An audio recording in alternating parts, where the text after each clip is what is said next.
What's up? So today we are going to do today we are going to review this cube because this one right here nag-comment siya. He said, "Please make a video about this," and today I'm going to make a video about this cube. Ayun. Wrong grammar na naman.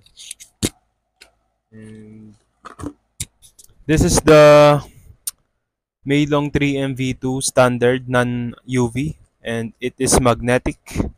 So out of the box,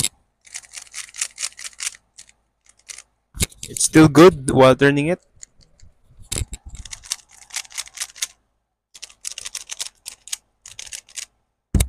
I feel the cube is going to be good if you gonna put some lube on it. And what I prefer putting with this cube is one of these lubes that I have from M&M Cube Shop. I bought this for about 1,400 pesos.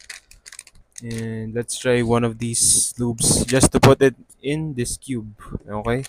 Today I'm going to try the let's say color blue because I think it's a little bit watery and it is a water base. It's more of a liquid state right now and it's not that dense. And yeah. And the name of these lubes are called Quantum lubes from M&M Cube Shop.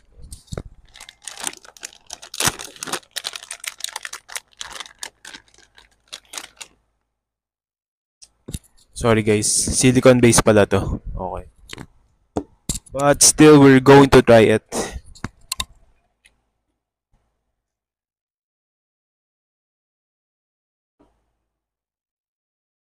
One, two.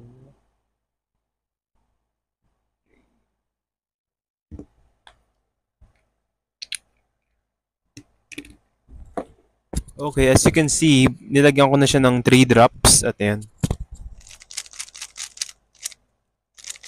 Now, now let's do a solve. An average of 5. Enjoy the video guys. Wait.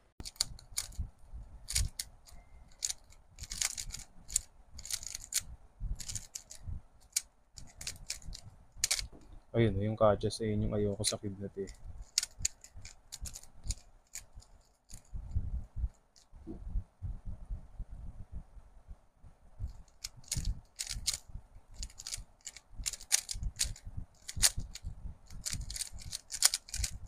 Ayun, 766. Nice. On cam yan, bros.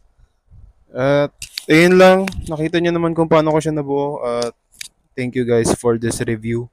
Shout out to that guy. I think pangalan niya. Ipapop up ko na lang sa comments. Di ko kasi maalala. Hindi rin kasi prominent yung clan name niya eh. Kaya mahirap tandaan. Thank you. Subscribe, follow kung nasa TikTok no.